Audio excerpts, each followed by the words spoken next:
Corporate funding is provided by the following. Foundation funding is provided by the potential of multi-junction cells as a power source was recently revealed on, of all places, Mars.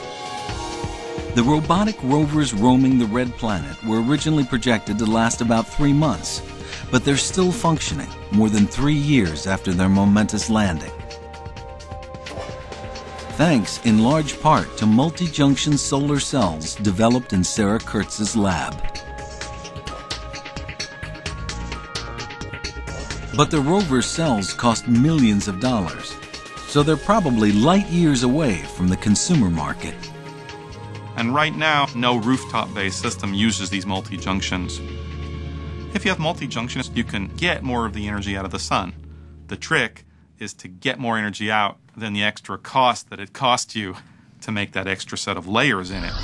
We need to take our nanostructures and put them into an assembly. Caltech's Nathan Lewis believes solar technology has to become much cheaper before it can make a serious impact. And he's hoping nanotechnology will help him do that. So we're working on using nanostructures, nanotubes, nanoparticles, where nano means really tiny. I'm trying to use these materials to capture and convert and store sunlight in new ways. But that's not all. We want things that are so cheap that you could treat them like paint at Home Depot and you'll paint your roof or paint your house with it. So that would really lower the cost of solar electricity a lot. Here's how Lewis's nano paint might work. First, you need to roll out a layer of something to help conduct electricity. A thin sheet of plastic with an aluminum coating would do.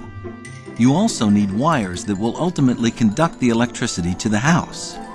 Now, you're ready for Lewis's solar paint. Its key ingredient, a compound called titanium oxide, is processed into nanotubes that point toward the sun like blades of grass.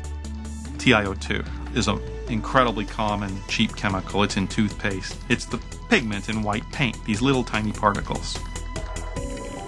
And when photons of sunlight strike individual TiO2 atoms, they knock loose electrons, just like they do to silicon atoms in a solar cell.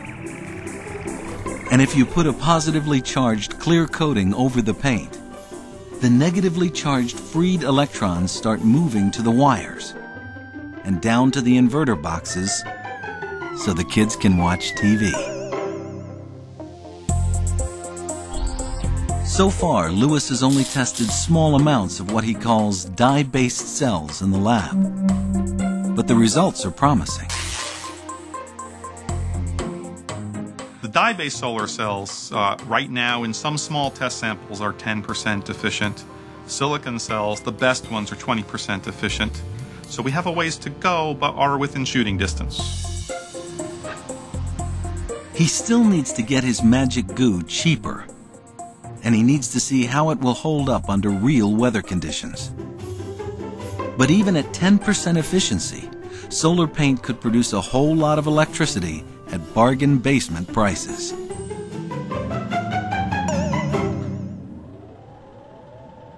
The most promising solar innovations are years away from becoming practical back on Earth.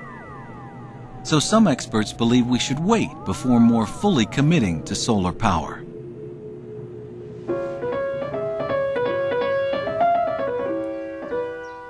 But high in the Colorado Rockies lives a prominent energy expert who believes the solar technology we have now is good enough to be put to far greater use. Meet Amory Lovins. Beneath his mild demeanor lurks an acid-tongued critic of U.S. energy policy. We do have a national energy policy. It's basically to keep wasting lots of energy, import it at whatever price and by whatever means are necessary, keep stealing from our kids, and keep screwing up the climate. You may think this is a senseless, immoral, and wasteful energy policy, and you'd be right. A physicist by training, Lovins is appalled by the low priority given to developing new sources of energy. The amount of research money going into energy, public and private, has shrunk several-fold at the time when we need it the most, and it's shrinking even further. This is just crazy. He is universally recognized as one of our most creative thinkers about energy use and misuse. It's cheaper to save fuel than to buy fuel. It's profitable. That's why smart companies do it like mad to improve their bottom line. His ideas help businesses make money by operating more efficiently. And he's not shy about his ultimate goal. My biggest project is helping the United States get completely off oil by the 2040s. One reason Lovins is so confident about changing our energy future is that he's done it here in his own house. There are actually two different solar electric systems and a bunch of Chinese nickel iron batteries that store electricity for lighting and other uses at night. We have one meter for the electricity we buy, another for the electricity we sell, and the utility sends us a check for that one. And we don't lose much heat because the building is super insulated. All of our windows face more or less south. No doubt the archaeologists will conclude this was a temple to some primitive solar cult, which I guess is about right. Everything in the house is energy efficient, even the pots and pans. It's still pretty hot. And he's designed a solarium that uses the sun for all it's worth. Good day, sunshine. Good day, sunshine. Good day, sunshine. Here in the middle of the house is an area I call the jungle. We've harvested here 28 banana crops, mango, papaya, loquat, passion fruit, grapes. We've had meter-long iguanas teaching advanced lizarding, a little African pygmy hedgehog that runs around at night eating bugs. It's a really fun thing to have in the middle of your house, especially when it's blizzarding outside and you come in and grab a tomato as you swing by.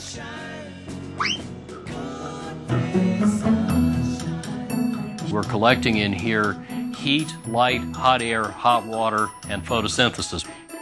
Lovins is keenly aware of what solar energy, even in the raw, can provide.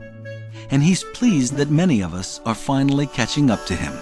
Solar power is the fastest growing source of energy in the world. In 2005, it was a $38 billion global industry growing tens of % a year. So the solar revolution seems finally to be happening for real. This is especially true for the 2 billion people who have had little or no access to grid electricity. Throughout India, Asia, and Africa, thousands of villagers are beginning to use inexpensive solar panels to charge batteries or electric lanterns, so they can do things at night that were once difficult or dangerous. Here in the developing world, solar power is providing new opportunities for education and economic development, supplying electricity that can help societies modernize with renewable energy rather than fossil fuels.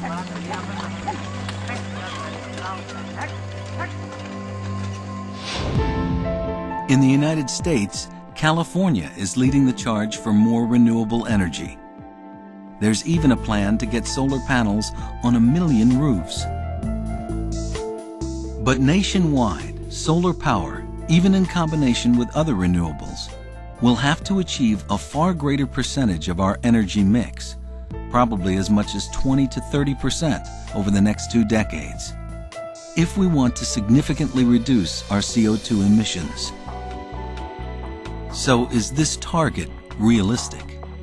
Solar and wind together currently produce less than 1%. I don't think in 20, 25 years it's going to be 20%. I don't see a growth curve like that.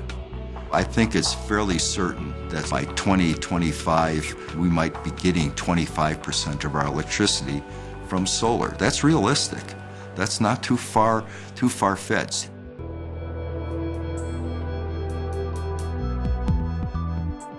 With such extreme perspectives, it's difficult to predict where our energy mix or our planet will be in 20 years.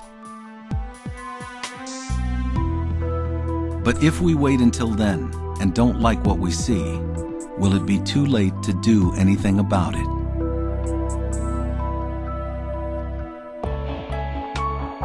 When I became a father, I really started to worry about the environment and the shape of the environment. With all the stuff in the news, I just felt, what is my son inheriting? My God, we're just making a mess of all this.